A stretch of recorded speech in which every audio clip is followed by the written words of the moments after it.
Assalamualaikum warahmatullahi wabarakatuh. Pemirsa Khalifah yang dirahmati Allah Subhanahu wa Ta'ala.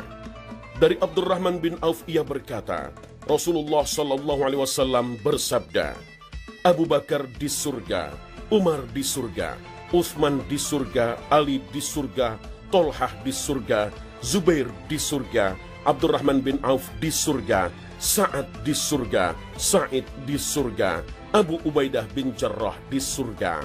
Hadis riwayat At-Tirmizi. Dalam hadis yang diriwayatkan oleh At-Tirmizi, Rasulullah menyebut namanya pertama sebagai sahabat yang dijamin masuk surga. Ya, dia adalah Amirul Mukminin Abu Bakar As-Siddiq. Lalu apa yang membuat Abu Bakar As-Siddiq menjadi umat Rasulullah yang terbaik yang dijamin masuk surganya Allah? Inilah kisah selengkapnya. 10 nama sahabat Nabi Shallallahu Alaihi Wasallam yang oleh Nabi disebut dalam satu paket hadis bahwa semuanya ada masuk surga Allah Subhanahu Wa Taala. Walaupun sebenarnya pembahasan tentang mereka yang ditunjuk sebagai orang yang dijamin masuk surga bukan hanya 10 ini. Umpamanya contohnya ketika Allah Subhanahu Wa Taala berfirman di dalam surat Al-Fath tentang orang-orang yang berbaiat kepada Nabi SAW di Bai'atur Ridwan. Innal ladzina yubayyi'unaka innama yubayyi'unallah. Atau Allah juga berfirman, laqad radiyallahu 'anil mu'minin idz yubayyi'unaka tahta syajarah. Allah telah ridho pada orang-orang yang berbaiat kepadamu wahai Muhammad di bawah sebuah pohon. Itu Bai'atur Ridwan tahun 6 Hijriah. Itu dikatakan bahwa Allah telah ridho, artinya kalau Allah ridho di mereka penghuni surga. Itu ada 1.400 orang dari sahabat Nabi, artinya 1.400 orang itu semua diridhoi oleh Allah Subhanahu Wa Taala, dan itu artinya mereka juga penghuni surga. Tapi 10 orang ini menjadi istimewa, ke 10-10-nya ini itu dikarenakan mereka orang-orang awal dan mereka adalah satu paket dalam hadis Nabi Shallallahu Alaihi Wasallam yang disebut dengan juga sangat jelas namanya. Dan disinilah kemudian kita perlu juga menggali, mencari tentang setidaknya menjadi nilai buat kita. Kalau urusan dijamin surga kita sudah tidak ada wahyu hari ini, tapi setidaknya kita tahu bahwa apa sih yang mengantarkan mereka menuju puncaknya. Dan kita akan melihat bagaimana dari 10 orang itu umat ini sepakat untuk meletakkan Abu Bakar di nomor 1, sebagaimana Nabi SAW juga meletakkan dia di nomor 1. Ini orang terbaik di umat ini. Setelah Rasul SAW maka adalah Abu Bakar As-Siddiq radhiyallahu anhu. Abu Bakar As-Siddiq lahir tahun 573 Masehi, terpaut 3 tahun lebih muda dari Rasulullah Sallallahu Alaihi Wasallam. Beliau adalah sahabat terdekat Rasulullah. Hampir setiap hari, kedua manusia mulia ini bertemu untuk saling berbincang. Maka, ketika wahyu itu hadir kepada Rasulullah, Abu Bakar As-Siddiq menjadi sahabat yang paling awal memeluk Islam.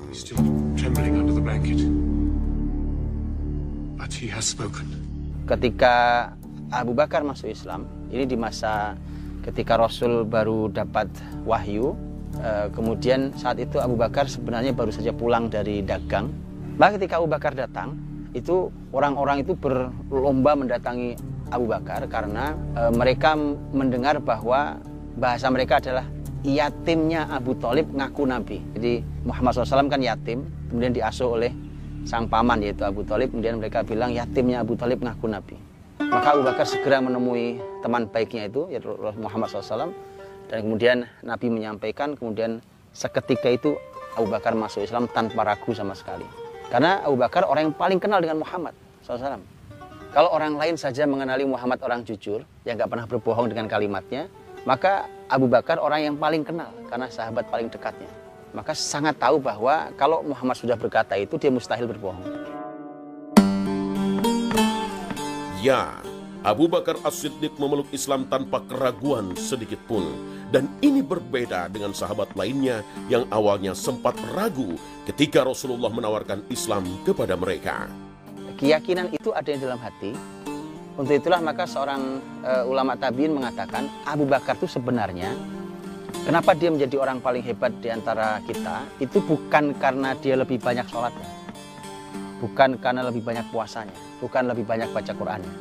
Mungkin dengan level kita sama-sama gitu ya kan, ini level tabiin gitu ya. Tapi yang membedakan adalah apa yang tertancap kuat di hatinya. I think kita tidak punya itu. Kan kita semua tahu keyakinan Abu Bakar itu dan tidak pernah bisa disaingi oleh sahabat, bahkan selevel siapapun termasuk Umar radhiyallahu anhu, adalah ketika Abu Bakar datang membawa seluruh hartanya, bukan? Ya, seluruh hartanya diinfakkan di Rasulullah SAW. Nabi kemudian tinggal bertanya, apa yang kau sisakan untuk keluargamu? Jawabannya, aku sisakan Allah dan Rasul. Ya memang bukan level apalagi kita gitu ya, bahkan sahabat tidak mampu. Di peristiwa itu Umar bersedekah itu hanya separuh hartanya. Itu kemampuan imannya Umar gitu ya. Utsman infaknya lebih banyak sebenarnya dibandingkan Abu Bakar dan Umar. Tapi kalau di prosentase dari kekayaannya itu nggak seberapa. Itu bedanya. Maka memang yang tidak bisa diremehkan itu adalah apa yang ada dalam hati, keyakinan dan niat. Karena itu para ulama, ini juga pelajaran untuk kita. Para ulama mengatakan bahwa amal itu, amal yang besar itu terkadang dikerdilkan oleh niat, dan amal yang kecil itu juga bisa dibesarkan oleh niat. Ya, setelah Abu Bakar As-Siddiq masuk Islam, satu persatu para sahabat yang lain pun mengikuti jejaknya. Bahkan rata-rata 9 sahabat lainnya yang dijamin masuk surga memeluk Islam karena peran seorang Abu Bakar, seperti Utsman bin Affan, Abdurrahman bin Auf, Tolha, Zubair bin Awam, dan Sa'ad bin Abi Waqqas. Nah, ada sisi yang sangat menarik dari Abu Bakar itu sebenarnya, karena begitu mudahnya orang-orang ini masuk Islam di tangan Abu Bakar. Ini juga satu catatan yang sangat penting buat kita. Jadi kalau kadang-kadang kita ini mengajak orang lain untuk baik, tapi tidak kunjung mau.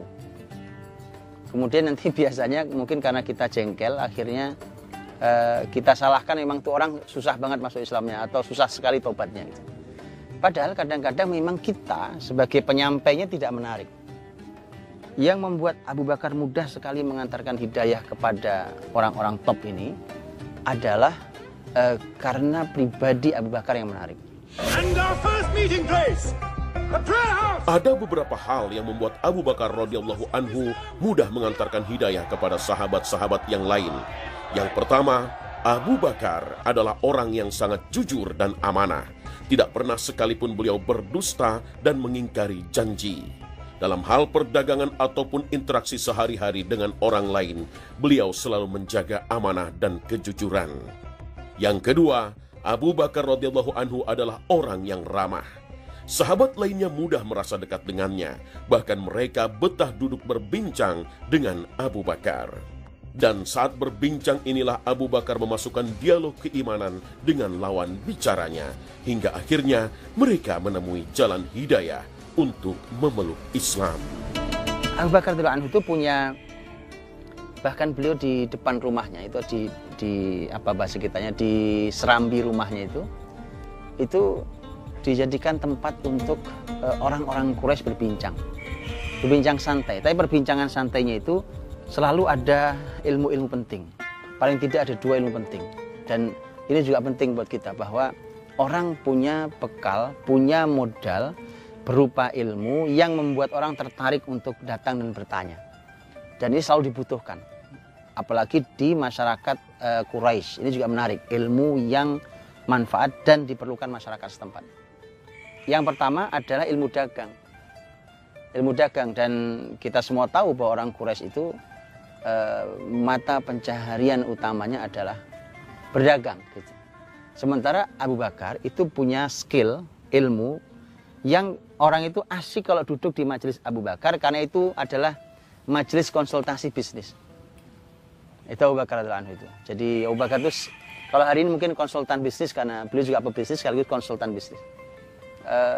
Siapa tidak tertarik Quraisy duduk di situ? Sudah majelisnya asik, orangnya nyaman, orangnya ramah, hatinya lembut, kalimatnya bijak, kemudian pembicaraannya tentang yang mereka perlukan. Selain ahli dalam ilmu dagang, Abu Bakar juga terkenal sebagai ahli nasab di kalangan masyarakat Quraisy. Rasulullah Shallallahu Alaihi Wasallam bersabda, sesungguhnya Abu Bakar adalah seorang Quraisy yang paling mengetahui tentang nasab mereka. Hadis riwayat Muslim. Zaman dulu kan tidak tertulis. Jadi Fulan bin Fulan bin Fulan terus sampai nyambung sampai kemana mau diukurnya itu. Terus bersambung, itu tidak tertulis. Tapi Abu Bakar menghafal semua itu. Sehingga kalau ada orang datang kehilangan nasab umpamanya, kemudian dia bilang, saya ini siapa nasab saya? Abu Bakar tinggal tanya, siapa ayahmu? Kamu tinggal di mana? Dan setelah dia akan segera menyampaikan bahwa Abu Bakar segera akan menjawab bahwa kamu Fulan bin terus sampai ke atas, jadi nasab ujungnya di sini. Dan ilmu ini yang nanti diturunkan kepada putri beliau Aisyah radhiyallahu anha, yaitu istri Nabi SAW, itu diberi ilmu berupa ilmu nasab, sehingga Aisyah juga dikenal dengan nasabah, yaitu seorang wanita yang pakar dalam ilmu nasab. Sikap lainnya yang dimiliki Abu Bakar adalah berjiwa lembut, dan itulah yang akhirnya ia mampu mengambil hati para sahabat. Kelembutan hati Abu Bakar As-Siddiq tercermin saat peristiwa hadithul ifki, yakni saat sang putri yang sangat dicintainya sekaligus istri Rasulullah Sallallahu Alaihi Wasallam, yaitu Aisyah radhiyallahu anha, dituduh berbuat zina. Inilah kisah selengkapnya.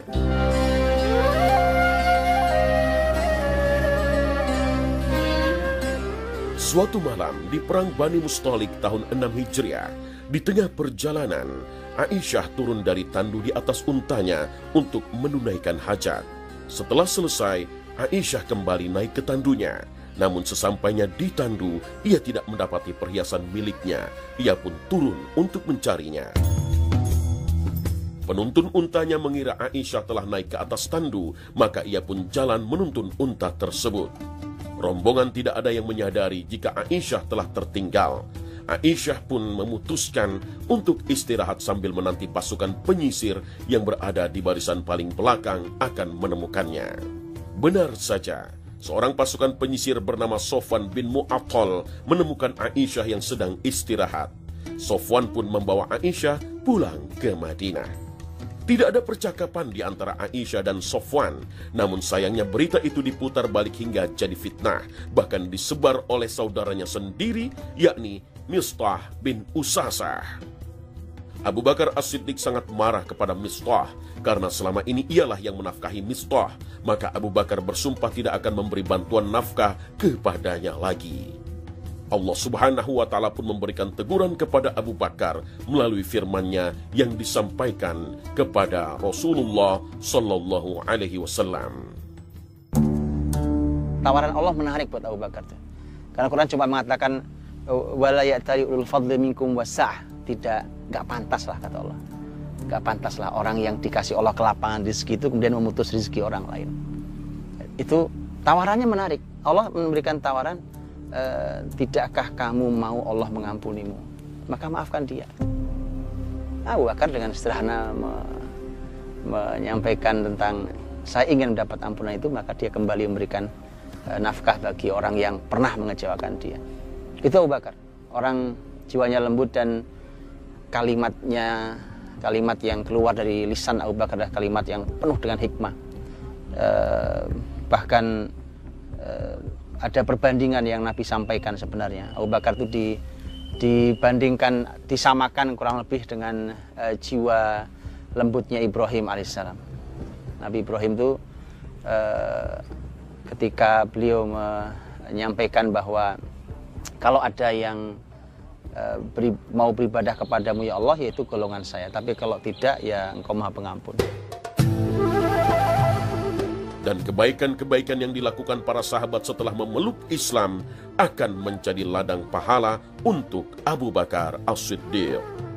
Hal ini pula yang berlaku bagi setiap muslim. Jika kita bisa menjadi pionir kebaikan, maka insya Allah akan bisa mempercepat kita menuju surga Allah Ta'ala. Dan inilah pelajaran yang sangat berharga dari orang yang dijamin masuk surga, Abu Bakar As-Siddiq. Dan itu kaidah dalam Islam. Ad-dalu ala khairi kafa'ilih. Siapa yang menunjukkan seseorang kepada kebaikan, maka dia seperti melakukannya. Padahal cuma menunjukkan. Jadi kalau saya menunjukkan kebaikan pada salah seorang di antara antum jalankan, saya mungkin hanya menunjukkan hari ini, gitu ya. Tapi saya sudah seperti menjalankannya. Karena begitu seorang di antara antum menjalankannya, maka saya seperti menjalankannya karena saya mendapatkan kebaikan yang dilakukan tanpa menguranginya. Dan itu kalimat Rasul, masana sunnatan hasanatan falahu ajruha wa ajru man amila biha. Siapa yang memberikan contoh pada jalan kebaikan, maka dia akan mendapatkan pahala orang yang menjalankannya dan tanpa mengurangi pahala orang yang menjalankannya. Mereka yang masuk Islam ini artinya kebaikan-kebaikannya tanpa terkurangi juga terlimpahkan pada Abu Bakar. Jadi Abu Bakar ini sudah orangnya istimewa. Dia dapat limpahannya banyak sekali, ya, itu tidak akan terkejar oleh siapapun. Makanya kenapa kalimatnya bahwa kalau ditimbang kebaikan umat ini dengan kebaikan Abu Bakar, itu tidak bisa disaingi oleh siapapun. Sebabnya sederhana. Karena siapapun hari ini berbuat baik, semua jasa besar Abu Bakar itu.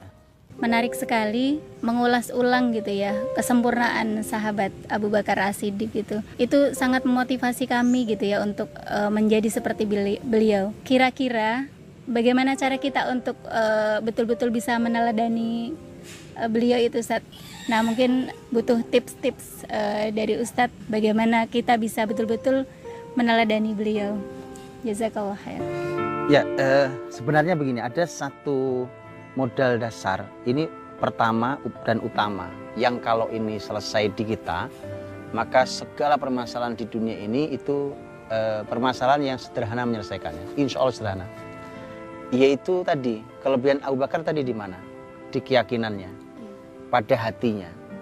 Orang yang sudah selesai dengan keyakinannya, dengan hatinya, bahwa buat Abu Bakar itu yang terpenting adalah Allah, Rasulnya, dan akhirat. Itu sudah selesai. Maka dunia itu ya sebenarnya kalau ibarat kita berjalan, ingin jalan sangat jauh targetnya, kemudian ya sekali-kali kakinya kena kerikil, atau itu kerikil biasa. Itu karena target kita jauh, maka kita nggak berhenti di situ. Masalah kita adalah kalau kita ini targetnya pendek-pendek, kerikil itu sudah seperti batu besar yang menghantam kaki kita. Dan itulah Abu Bakar, karena keyakinan kuat untuk akhirat, untuk Allah, Rasulnya, akhirat, maka permasalahan duniawi seperti itu, apalagi babnya kalau cuma masalah bab jatah saya sebagai manusia di dunia, itu sudah nggak dianggap sama Abu Bakar. Wong yang punya beliau saja, beliau berikan seutuhnya untuk Allah dan Rasul. Gitu. Apalagi cuma tadi kan babnya umpamanya disakiti orang, mungkin kita akan terasa lebih tersakiti ketika hati kita bicara, ini kan orang yang sudah lama saya bantu, ini kan saya besar jasanya pada dia, dan seterusnya. Itu karena kita masih minta jatah dari manusia. Jatah dihormati, minta jatah diagungkan, minta jatah dibalas.